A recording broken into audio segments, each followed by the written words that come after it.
안녕하십니까, 레필입니다. 12월 30일이고요. 오늘 이제 올해 마지막 장이 마감되었습니다. 그래서 오늘 큰 변화 없었고요. 약하게 좀 하락을 하면서 진행이 되었습니다. 그래서 증시부터 먼저 보면 코스피는 0.15% 하락을 했고 코스닥은 0.7% 하락을 하면서 오늘은 하락으로 진행이 되었습니다. 외국인 투자자, 기관 투자자는 각각 매도로 진행을 했고요. 5천억 정도, 그 다음에 기관 투자자는 4,300억 매도하면서 1조 가까이를 코스피에서 이탈을 시켰습니다. 코스닥은 3,500억을 외국인 투자자가 매도를 했고요. 기관 투자자도 1,700억 정도를 매도를 했습니다. 그래서 오늘 이제 해가 넘어가기 전에 아무래도 수익을 정산하는 듯한 그런 모습이 좀 나왔고요. 이렇게 매도가 일부 진행이 되었습니다. 그러나 확실히 어제까지만 해도 코스피 분위기는 괜찮았습니다. 그래서 아마도 새해가 시작되면 다시 이 고점을 돌파하는 분위기를 연출하지 않을까 싶고요. 4200선을 돌파했을 때 이제는 5000포인트를 목전에 둘 상황으로 가고 있습니다. 그래서 이전에 우리가 보던 코스피와는 확실히 분위기가 다르고요. 특히 반도체 상위 종목들이 강하게 움직이고 있고 내년 그리고 2027년에도 계속 반도체 업황이 좋을 것으로 예상이 됩니다. 그래서 그러한 성장세와 함께 영업이익률이 높아지고 시가총액에 대한 부분들도 다 상승을 한다라고 했을 때 코스피가 내년에 상당히 크게 올라갈 가능성이 높아 보입니다. 코스닥도 마찬가지고요. 0.7% 하락해서 마감되었지만 마지막까지 고점 부근까지 유지를 하면서 진행이 되었습니다. 그래서 마찬가지입니다. 이제는 내년에는 본격적으로 코스닥에 대한 활성화 정책이 시작될 거고요. 코스피와의 약간 갭이 벌어져 있는 느낌을 좀 메꾸려고 할 것 같습니다. 그래서 코스피의 좀 대형주 위주로의 움직임이 올해 굉장히 크게 나왔다면 이제 내년에는 코스닥의 이제 기술주들이 움직이는 그런 시점도 오지 않을까 싶습니다. 수급은 외국인 투자자가 3,500억을 매도하면서 마지막까지 좀 이탈을 했고요. 기관 투자자도 금융 투자 위주로의 매도가 있었습니다. 빠르게 넘어가고요. 니케이와 상해종합도 일부 이제 하락하면서 진행되었고 나스닥도 0.5% 하락하면서 올해는 산타랠리라는 표현보다는 적당하게 그냥 마무리가 된 것 같습니다. 그러나 대부분의 지수가 다 고점 부근에 위치를 하면서 마지막까지 고점을 유지하면서 진행이 되었고요. 내년에는 추가적인 이제 상승이 나올 것으로 예상이 되는데 계속 주시를 해 보겠습니다. 환율은 오늘 이제 조금 올랐습니다. 1444원, 9.6원 정도 올랐고요. 열심히 이제 내려가다가 반전을 보였습니다. 그러나 이렇게 올라간다라고 해서 다시금 고점 부근까지 빠르게 치고 올라간다라고 보기는 어렵습니다. 분명히 이제 하락에 대한 부분이 시작되었기 때문에 계속해서 이 환율을 누르는 현상이 나타날 것으로 보여지고요. 분명히 이제 적정 수준을 목표로 하고 지금은 환율을 내리고 있을 겁니다. 그래서 내년에는 이제 우리나라가 세계 국채 지수에 편입이 되고 이제 미국의 본격적인 금리 인하 분위기가 형성이 된다면 이 환율은 우리가 이 연기금이 투입되어서 의도적으로 낮추지 않더라도 이제는 자연스럽게 내려가는 상황이 될 수 있을 겁니다.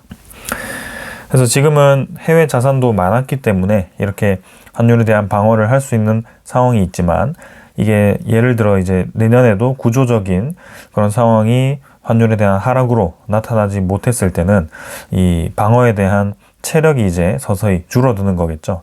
그래서 그렇게 되면 조금 분위기가 이상해질 텐데 아직까지는 여유가 좀 있다라고 보시면 될 것 같고 과도하게 우려할 필요는 없어 보입니다.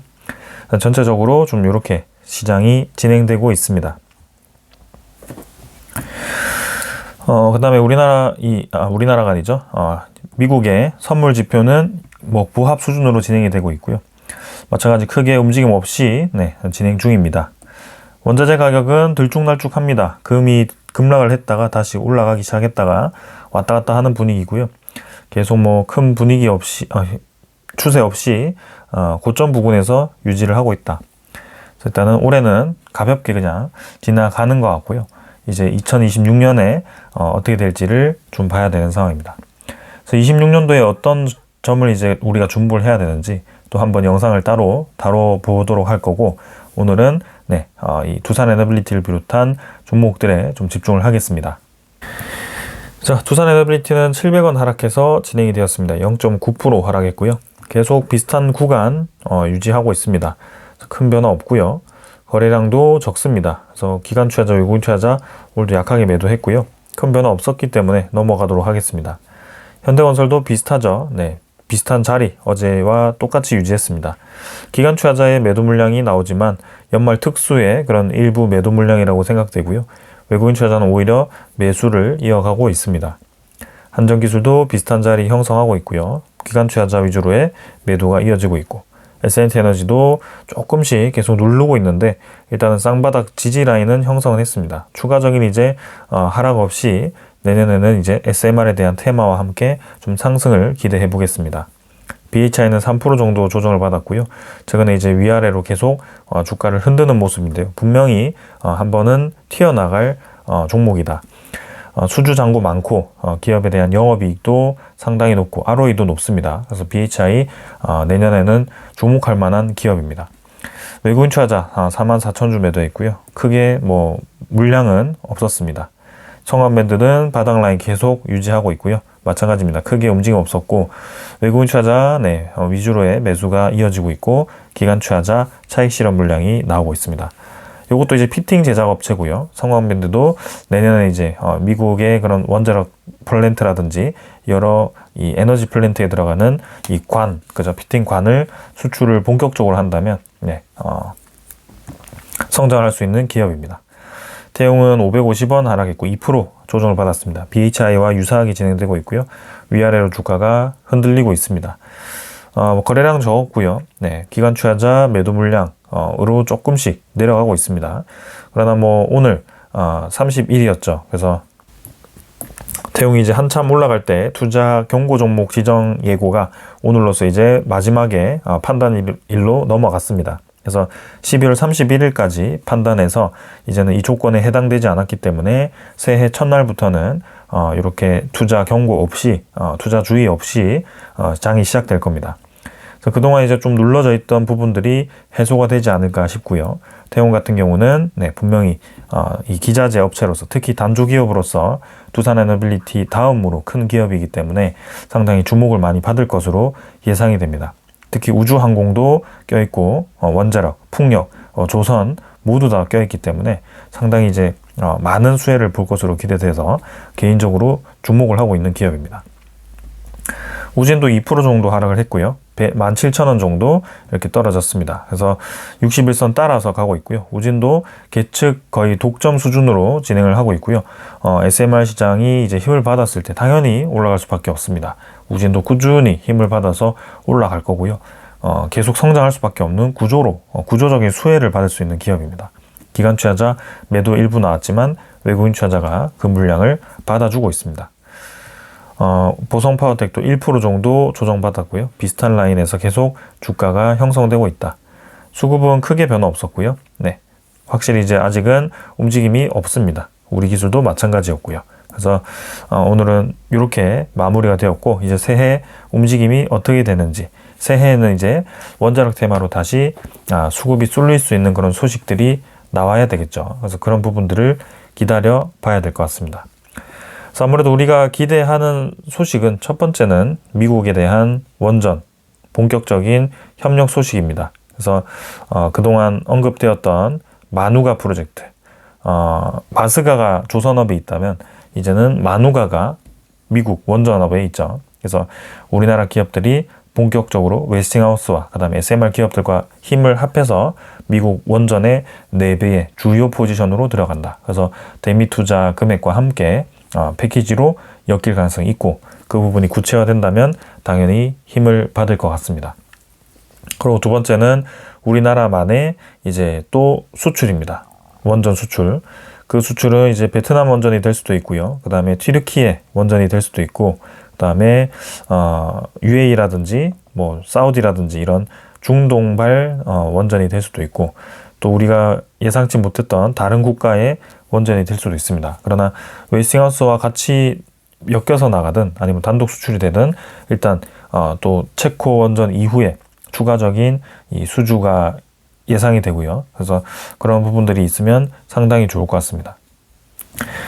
세 번째는 당연히 국내 시장입니다. 국내 시장에서 사실 이제 이번 정권에서는 원자력 확대에 대한 기대감이 좀 많이 떨어져 있는 상황인데, 이제는 이 정부도 서서히 이 AI에 대한 상황을 이해하기 시작한 것 같습니다. 그래서 이 양쪽을 다 열어두고 있는 상황인 것 같고요.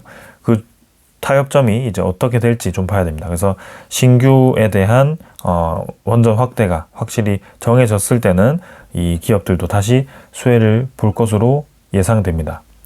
사실 여기 있는 기업들이 꼭 원자력에 올인을 한 기업들은 아니다라는 것을 이해하시면 될 것 같고요. 두산 에너빌리티도 원자력이 주요 포지션이지만 풍력도 하고 LNG도 하고 여러 가지 사업을 다룹니다. 현대건설도 마찬가지고요. BHI, 성원매드, 태용 다 마찬가지입니다. 그래서 그런 식의 접근이 좀 필요하고, 약간 이제 원자력 테마는 주요 테마이긴 하지만 에너지 전체 테마가 중요하다라고 보시면 되겠습니다. 26년도는 저렇게 이제 초점을 잡고 좀 진행을 하면 될 것 같고요. 자, 그러면 오늘 준비한 소식들을 말씀드리겠습니다. 자, 오늘은 뭐 특별한 소식은 없는데요. 우리나라 내부의 소식을 좀 자세히 전달드릴까 합니다. 그래서 신규 원전이 이제 공론화가 시작되었습니다. 이 부분은 사실 지난 정권 때 굉장히 11차 정기본에서부터 치열하게 부딪히던 논쟁거리입니다. 그래서 원전에 대한 공론화가 이제 시작되었는데, 일단 11차 정기본에서도 원래는 전 정권에서는 4기를 요청을 했지만 국회의 반대로 이제 2기까지 줄여놓은 상황이었죠. 대형 원전은 거기에 SMR 플러스 1기 정도로 해서 3기로 감소가 된 상황입니다. 근데 이제 11차 정기본이 워낙 시간이 끌리다 보니 바로 이제 12차 정기본 계획 단계로 넘어온 상황이고요. 요게 사실 결정된 사안이 또 다시 리셋이 되어서 이렇게 논의를 하고 있는 상황입니다. 그래서 내용을 한번 살펴보면, 기후부 에너지 믹스 토론회에서 원전 확대 찬반 논쟁이 있었다. 그래서 내용을 한번 보겠습니다. 11차 정기본에서 대형 원전 2기와 소형 모듈 1기가 반영되었는데, 여기는 이제 다시 공론화해서 결정을 하겠다라는 결정을 합니다. 그래서 2050년까지 원전이 수십 기 들어오는 시나리오를 가정해 경제성 평가를 제대로 해야 된다라는 강조를 한 거고, 반대에서는 경직성 전원인 원전이 재생에너지와 충돌하는 문제를 지적했다라고 합니다. 그래서 내용을 한번 아래 내용을 자세히 보면, 현 장관은 이제 재생에너지와 원전을 잘 섞어야 된다라는 내용이고, 근데 원전은 사고가 나면 매우 위험하고 지금 인류가 가장 절박한 문제가 기후위기 대응이라면 탄소를 발생시키지 않는 원전과 재생에너지를 잘 결합해서 대응을 해야 된다라고 얘기를 했습니다. 그래서 대표적으로 이제 카이스트 원자력 양자공학과 교수가 2038년 이후 신규 원전 건설 계획이 없어서 사실상 탈원전 시나리오다라고 하고요.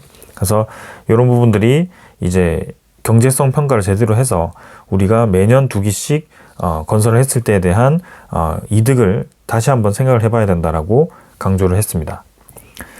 그리고 이제 반대하는 쪽 석광원 에너지 전환 포럼 전문위원은 원전은 규모가 크고 실시간 출력 조절이 안 된다. 그래서 태양광이 등장하면서 비싼 가스 발전의 가동률이 줄고 있고, 가스 발전이 줄어들수록 원전이 불시 정지할 때 중간에 메꿔질 유연한 자원이 없어진다라고 반대를 했습니다. 그래서 출력 간발이 늘면 고립된 전력망에서 민감도가 훨씬 크다라고 얘기를 한 거죠.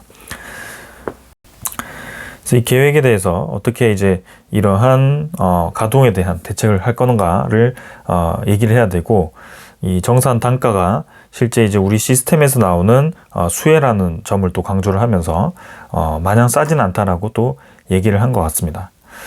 자, 그러면 제가 이제 이 부분에 대해서 다시 한번 추가로 2차 분석을 해 보도록 하겠습니다. 일단은 요 분이 석광원 에너지 전환 포럼 전문위원이 얘기하는 것은 태양광이 등장하면서 가동률이 줄고 있다. 가스 발전의 가동률이 줄고 있다. 결국에는 태양광이 에너지가 안정적으로 공급이 된다라는 가정하에 이렇게 기저에너지원의 가동률이 줄어든다라는 것을 강조를 한 겁니다. 그러나 이 부분에는 굉장히 허점이 하나가 있는데요.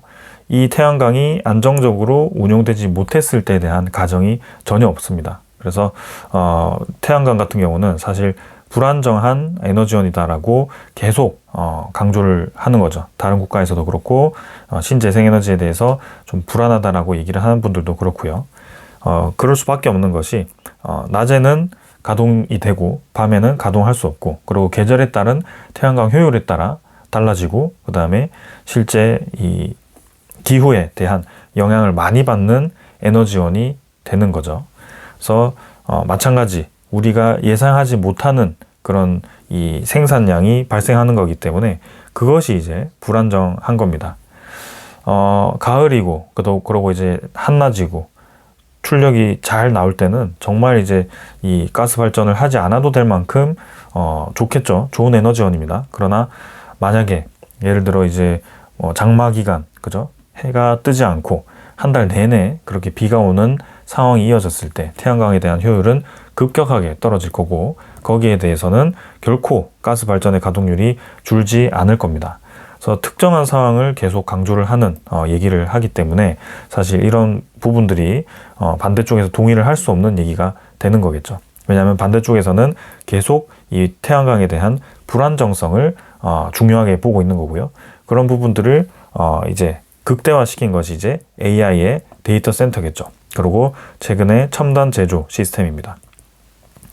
이런 부분들은 이제 전력이 24시간 동안 안정적으로 공급이 돼야 되기 때문에 불안정한 에너지원은 사실 사용을 할 수가 없는 거고요. 혹여나 멈추게 되면 이제 반도체 같은 경우는 생산하던 웨이퍼 다 버려야 되는 거고, 그리고 AI 데이터 센터도 갑자기 이제 학습하던 부분들이 탁 끊기면서 완전히 치명적인 상황이 생길 수 있는 겁니다.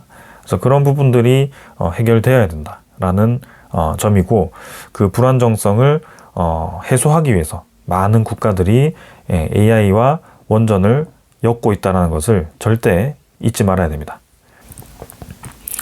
그럼 실제로 이제 태양광이 얼마나 불안정한지를 우리가 봐야 되는데요. 이 그림은 에너지 전문 싱크탱크 엠버의 유럽 전력에 대한 공급 비중의 그래프를 나타낸 겁니다. 2019년 1월부터 2025년 6월까지의 그래프인데요.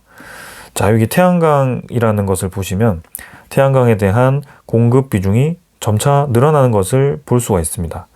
22%까지 늘어나면서 원자력보다 올 6월에는 훨씬 이렇게 가동률이 높아진 것을 알 수가 있습니다. 그럼 저 석광훈 에너지 전문 포럼 위원장은 이 부분만 강조를 하겠죠.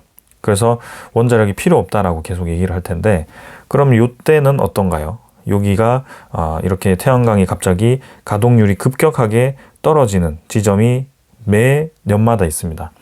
그래서 이 부분이 상당히 중요한데요. 원자력 대비해서 태양광에 대한 가동률이 엄청나게 떨어지는 시점이 발생하는 겁니다. 그러면 여러분들 보이시죠? 이렇게 점점 이 진폭이 커지는 것을 볼 수가 있습니다. 최고 피크점과 최저 피크점이 점점 늘어나는 것을 볼 수 있죠. 이거는 태양광에 대한 절대 양이 늘어났을 때입니다. 그러면 점점 이 제일 생산을 많이 할 때와 제일 생산이 적을 때에 대한 에너지 공백량이 엄청나게 늘어난다라는 것을 볼 수가 있고, 갑작스러운 그런 공백이 발생했을 때에 대한 이 기저에너지원이 그 전력을 커버할 수 있는지를 우리가 질문을 할 수밖에 없습니다. 그래서 결국에는 태양광을 계속 보급해서 이렇게 이런 상황이 생겼을 때 요때와 요때에 대한 그런 이 에너지 차이를 누군가는 극복을 해야 되는데, 원자력을 이제 늘리지 않았을 때는 다른 이제 기저에너지원이 그만큼의 에너지를 갑작스럽게 커버를 할 수 있냐? 할 수 없겠죠. 풍력 같은 경우도 우리가 풍력을 갑자기 바람이 많이 불라고 해서 불 수도 없고, 그다음에 이 수력 발전도 마찬가지. 물을 갑자기 쏟아 부어서 수력 발전에 대한 효율을 급격히 끌어올릴 수도 없고, 결국에는 가동률을 빠르게 올릴 수 있는 것은 석탄 에너지라든지 LNG 에너지죠. 네. 그거는 연료를 투입하는 대로 이제 에너지 생산이 가능하고 원자력도 마찬가지고요. 그렇기 때문에 안정적으로 우리가 컨트롤할 수 있는 기저 에너지 언어로서 지금 주목을 받고 있는 겁니다. 그렇기 때문에 이 그래프만 보면 점점 에너지가 불안정해진다는 것을 느낄 수가 있는 대목입니다. 요거는 계절별로 나타나는 어쩔 수 없는 특성이고요. 이런 부분들이 우리나라에도 분명히 나타날 거고, 지금 12차 전력수급 기본계획에서 계획하고 있는 태양광 에너지의 72기가와트 2030년까지 늘린다고 했는데요. 그 출력에 대한 불안정성을 이제 다 감당을 해야 되는 상황입니다. 근데 그 비용에 대한 부분은 전혀 고려되지 않았고, 그리고 그 기저에너지원에 대한 커버, 뭘로 할 건지도 사실 계획이 제대로 안 됐을 거라고 보고 있습니다. 그래서 그런 부분들이 고려가 되어야 된다. 그리고 재생에너지에 대한 또 하나의 허점이 있습니다. 그만큼 이제 출력이 불안정하기 때문에 실제 저렇게 재생에너지를 늘린 국가들은 화석연료에 대한 비중을 그렇게까지 줄이지 못하고 있습니다. 화석연료를 다시 가동을 늘리고 있는 그런 상황인 거고요. 옆 나라 이제 일본을 보더라도 화석에 대한 에너지를 그대로 비중을 유지하고 있는 그런 상황입니다. 분명히 이제 이전보다 줄이긴 했겠지만 확실히 그 양이 점점 줄어들기 시작했을 겁니다. 줄어드는 양이. 그래서 재생에너지 발전이 석탄을 넘어섰지만 실제 이 재생에너지가 늘어나서 석탄이 급격하게 줄어드는 상황은 아니다라고 최근에 발표가 되었습니다. 그래서 전체 화석연료 소비가 유의미하게 줄었다고 보기에 무리가 있고, 국내외 에너지 전문기관들은 여전히 석유 가스 소비가 지역별 수요 차이에 따라 정체 혹은 소폭 증가세를 보이고 있다. 그래서 재생에너지 확대가 석탄 발전 수요를 제어하더라도 가스 및 석유 수요는 산업 수송 부문에서 높은 점유율을 유지하고 있고, 이런 부분들이 이제 재생에너지에 대한 가능성과 전력망 수용성 한계에 따른 것으로 계속 반복되고 있다라고 얘기가 나오고 있습니다. 그래서 이게 아무리 늘어나봤자 우리가 제때 필요할 때 사용을 하지 못하면 필요 없는 에너지라는 겁니다. 그래서 버릴 수밖에 없는 거고, 그것을 2차 전지로, 그죠? ESS로 저장을 하려고 하더라도 그 막대한 비용을 감당하기가 어렵다라는 거죠. 그래서 그런 부분들이 굉장히 큰 과제로 지금 남아있는 상황입니다. 특히 이 AI에 대한 고밀도의 에너지가 필요한 상황에서는 더더욱 그런 상황이 어려운 상황인 거죠. 그래서 계속 지금 기후부 장관은 우리나라가 재생에너지 OECD 꼴찌라는 것을 강조를 하고 있는데요. 사실 이제 우리나라 같은 경우는 전 세계에서 소비 전력이 거의 한 6위 정도 하는 국가입니다. 그만큼 이제 소비하는 전력이 많고, 이 좁은 땅덩어리에서 엄청나게 많은 제조 시스템과 그 에너지를 소비하는 구조로 가고 있는 겁니다. 그래서 다른 국가들과 비교하기가 어렵거든요. OECD 내에 우리나라보다 전력을 많이 쓰는 국가가 사실 몇 없다라는 얘기입니다. 근데 계속 이제 OECD에 대한 그런 평균치를 우리나라와 비교한다라는 그 자체가 사실상 논점이 맞지 않다라고 생각되고요. 꼴찌라는 것이 좀 그렇긴 하겠지만, 그렇다고 해서 급격하게 무리하게 이 에너지를 늘리려고 한다면 그 전력에 대한 이 소비 5위, 6위 정도 하는 국가가 그것을 감당할 수 있느냐, 이 부분에 대해서 생각을 할 수밖에 없습니다. 현재 원전 비중 30%, 석탄 30%, 가스 30%, 재생에너지 30%인데 아까 말씀드렸듯이 우리가 컨트롤할 수 있는 에너지가 30%, 30%, 30%, 총 90%였단 말이죠. 근데 요거를 급격하게 줄여가지고 이제 재생에너지를 40%까지 늘리겠다라고 하는 겁니다.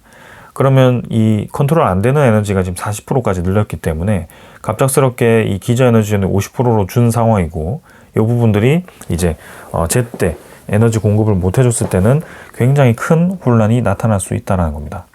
그래서 이 부분이 상당히 저는 우려스럽고요. 계속 조합을 얘기하지만 사실상 이제 저 조합이 계속 재생에너지 중심으로 조합이 이루어지는 거라서 상당히 의문입니다. 그리고 우리나라는 이제 에너지 중에 특히 원전에 대한 밀도가 세계에서 가장 높다라고 계속 강조를 합니다. 저쪽에서는. 실제 이제 우리나라의 원전 배치를 보시면 이렇게 이제 원전이 배치되어 있습니다. 특히 동쪽에 거의 집중되어 있는 모습이고요. 신고리가 지금 이렇게 1, 2, 3, 4, 고리 1, 2, 3, 4, 월성 1, 2, 3, 4에서 이 부산, 경주 쪽에서만 벌써 10기 이상, 14기까지 건설이 되어 있는 상황입니다. 그리고 여기 울진과 영덕 쪽에는 이제 건설이 취소된 것과 보류 중인 거, 그 다음에 실제 운용 중인 거는 한 이렇게 10개 정도 있는 것 같고요. 신한울 3, 4, 5기는 건설이 이제 진행 중인 거죠. 그래서 이렇게 밀집되어 있다라고 보는 겁니다. 그러면 해외는 지금 어떤 상황인가? 사실 이제 프랑스에 대한 이 그래프를 좀 보시면 프랑스도 전국 각지에 이렇게 원자력 발전 단지가 있는 것을 우리가 볼 수가 있습니다.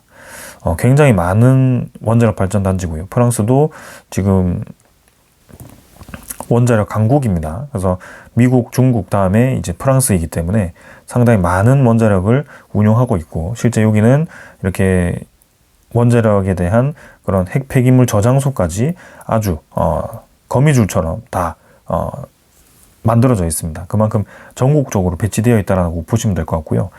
오히려 이렇게 원자력에 대한 거리로 따지면 우리나라 입장에서는 동쪽 수도권에서 동쪽까지 거리와 지금 요 뭐 어딘가에 있는 사람들의 이 암흑의 그런 원전까지의 거리가 사실 그렇게 차이가 없어 보이거든요, 저는.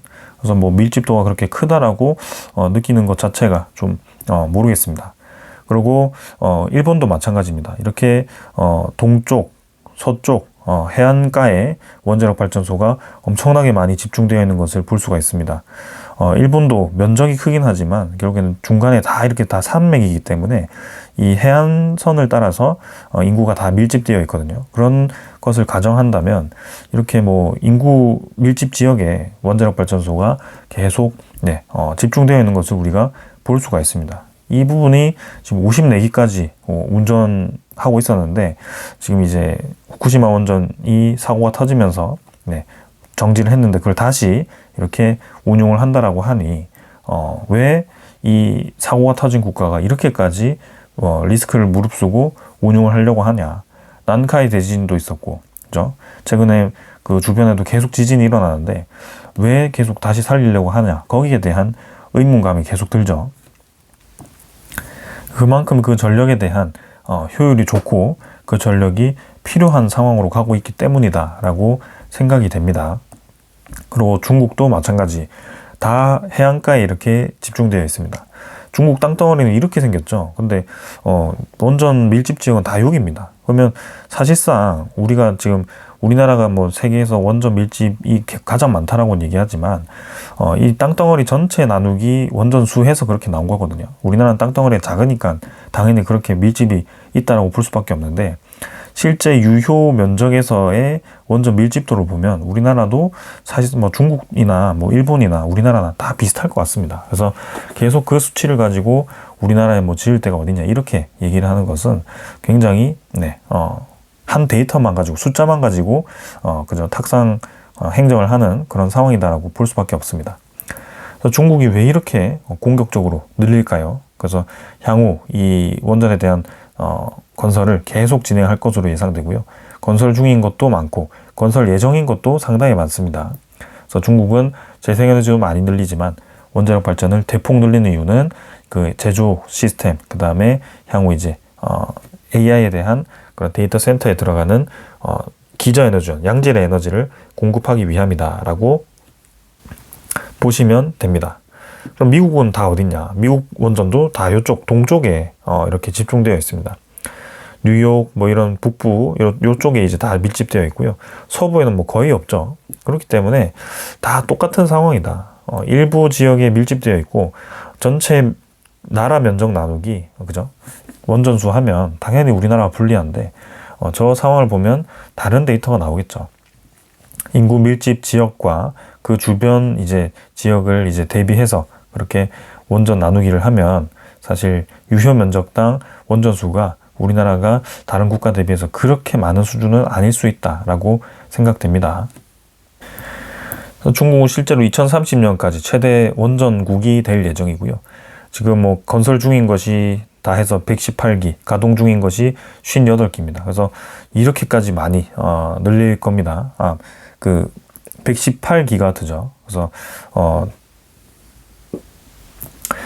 이 에너지 용량만 보더라도 엄청나게 지금 공격적으로 늘리고 있다. 한국이 많긴 하지만 그만큼 지금 다른 국가들도 공격적으로 늘리고 있다. 지금 상위 5위 국가 중국, 미국, 프랑스, 러시아, 인도의 신규 원전 에너지 늘리는 속도를 봤을 때는 우리나라는 늦다. 영국도 지금 원래 있던 거 2배 이상 늘리고 있고 튀르키예도 갑자기 늘어났고요. 그래서 원전 많다고 우리나라만 지금 줄이고 있는 상황입니다. 이런 상황이다라는 것을 알고 계셔야 됩니다. 그러면 왜 필요하느냐? 최태원 이 SK 회장이 얘기했죠. AI 3강 되려면 데이터 센터에 1,400조 투자를 해야 된다. 20기가와트 데이터 센터를 구축해야 되는데 7년간 매년 200조가 투입이 필요하다. 한국이 AI 강국하기 위해서는 이렇게 많은 데이터 센터가 필요한데 20기가와트면은 엄청난 용량이죠. 그래서 저렇게 기저에너지원을 요하는 데이터 센터가 20기가와트가 딱 들어왔을 때 아까 보았듯이 태양광이 이런 식으로 출력이 불안정하다면 가을에는 데이터 센터 태양광으로 많이 돌릴 수 있겠지만 그 효율이 떨어지는 겨울에는 태양광에 대한 효율이 급격히 떨어지면서 거기에 대한 데이터 센터는 태양광이 없으면 뭘로 돌릴까? 여기에 대한 대안이 있어야 된다. 그 얘기가 전혀 없습니다. 계속 이제 똑같은 얘기 하는 거죠. 태양광이 효율이 좋은데 출력 조절할 생각만 하고 있는 겁니다. 근데 태양광이 효율이 없을 때에 대한 가정을 왜 안 하느냐라는 거죠. 그리고 손정희도 지금 이제 AI 인프라의 투자사를 샀습니다. 결국에는 우리나라의 가장 큰 단점이 AI에 대한 그런 전력 구조다라고 얘기를 했는데 선도적 인공초지능 플랫폼 비전 강화를 위해서 이렇게 디지털 브릿지를 40억 달러에 인수를 했습니다. 지금 발빠르게 움직이고 있거든요. 지금 미국 내에서는 엔비디아 지분을 팔고 데이터 센터를 빠르게 건설할 수 있는 공장을 지금 만들고 있고요. 그리고 이렇게 또 초인공지능의 플랫폼 비전을 투자를 하고 있고요. 엄청나게 속도감 있게 움직이고 있습니다. 근데 한국은 이제 와가지고 공부를 해보니 SMR이 필요하다 이런 이상한 얘기는 하고 있고, 그리고 우리나라가 OECD 꼴찌라서 지금 따라가야 된다 이런 얘기를 하고 있습니다. 근데 지금 상황은 매일매일 바뀌고 있는데 그 바뀌는 상황에 대해서 인지를 하지 못하고 계속 그 과거 데이터 숫자만 가지고 계산을 해서 거기에 따라가려고 하는 그 상황이 전혀 이해가 되지 않고요. 그 부분이 수정이 필요하다. 그리고 이렇게 웨스팅하우스도 점점 이제 폴란드 원전이라든지 여러 이 원전 실제로 진행을 하고 있고 내년부터 또 부지 조사를 한다라고 하니 우리나라 기업들에게도 영향을 줄 수 있겠습니다. 자, 그럼 정리를 해보겠습니다. 첫 번째는 태양광 에너지 출력 불안정한 거 아까 보셨죠? 유럽의 발전량 그래프를 보시면 이렇게 점점 진폭이 커집니다. 태양광이 늘어나면 늘어날수록 피크와 저점은 차이가 커질 거다. 거기에 대한 커버를 뭘로 할 건지 질문을 던진다면 그분들은 얘기를 하지 못할 겁니다. LNG를 돌리던가 이런 얘기 하겠죠. 그러면 LNG 지금처럼 가격이 비싸졌을 때 또 그 손실을 한전이 다 입어야 되느냐, 거기에 대한 질문도 하면 답을 못할 겁니다. 왜냐하면 원전 가동률을 높여야 되거든요. 그래서 그런 부분들이 논리적으로 지금 맞지 않다. 그리고 두 번째는 지금 현재 많이 원전을 보유하고 있는 미국, 중국, 그 다음에 인도, 러시아 이런 국가들, 프랑스 다 보면 현재 신규 원전 건설을 엄청나게 공격적으로 추진 중입니다. 미국이 좀 작은 편이긴 했지만 지금 앞으로 400기가와트까지 늘리겠다라고 공언을 했고, 인도도 2070년까지 100기가와트까지 늘린다고 했고요. 중국은 수십 개씩 짓고 있고요. 러시아는 본국 말고도 이제 해외 지금 유럽 시장 혹은 유럽은 지금 진출을 하기 어렵고 그 동남아시아 쪽, 중앙아시아 쪽을 위주로 상당히 공격적으로 마케팅을 하고 있고, 프랑스도 EDF가 자국 내 원전을 공격적으로 건설하고 있다. 거기에 영국도 들어가고 이제 튀르키예도 들어가고 다 이렇게 늘리는 추세로 가고 있는데 왜 그렇게 늘리느냐? 지금 에너지 패권 싸움이 필요하기 때문입니다. 그래서 그 AI에 대한 수요가 급격하게 늘어나면서 이렇게 진행 중이더라. 그럼 한국처럼 이렇게 반도체도 있고, 그죠? 반도체 칩도 있고, 그 다음에 거기에 건설도 강하고, 그죠? 그리고 원자력 발전에 대한 이 노하우도 많고, 건설 경험이 많고, 이렇게 세 가지를 다 할 수 있는 기업이 있느냐? 거기에 AI 기술까지 있죠. 이 모든 걸 패키지로 수행할 수 있는 국가가 없습니다. 미국도 이 반도체 칩 없으면 못하죠. 지금 설계만 할 수 있는 거고요. 그리고 원자력도 사실상 웨스팅하우스도 설계만 하는 거고요. AI 뭐 기술은 있겠죠. 그러나 건설 기술도 사실 부족하고요. 그 다음에 중국은 이 네 개가 사실 다 있다라고 볼 수 있겠죠. 반도체가 좀 부족하긴 하지만 조금 그 강국입니다. 그리고 일본 같은 경우도 어떻게 보면 이 네 개를 다 가지고 있는데 최근에 이제 원자력에 대한 그런 기술이 좀 부족할 수는 있겠습니다. 반도체도 좀 부족하죠. HBM. 근데 우리나라는 이렇게 네 개를 다 할 수 있는데 왜 계속 요거를 배척을 하려고 하는지 이해할 수 없고요. 이 네 개를 통해서 이 미국이 원하는, 중국이 원하는, 인도가 원하는 그런 이상적인 AI 강국을 형성할 수 있음에도 불구하고 계속 그 태양광에 집중을 하고 있는 아이러니한 그런 상황이 있습니다. 그래서 이런 부분들을 좀 인지하고 고쳐 나가야 되지 않겠나라는 생각을 하게 됩니다. 자, 그래서 이렇게 이제 말씀을 다 드렸고요. 이제 새해에는 그 국내 이슈와 함께 이제 해외 이슈, 미국에 대한 원자력 이슈와 함께 계속 이제 유기적으로 움직일 것 같습니다. 그래서 올해는 이렇게 마무리했지만 내년에는 더 이제 힘찬 한 해를 또 기대를 해보고요. 네, 또 계속 26년에 어떤 부분을 주목을 해야 되는지 정리를 한번 해보도록 하겠습니다.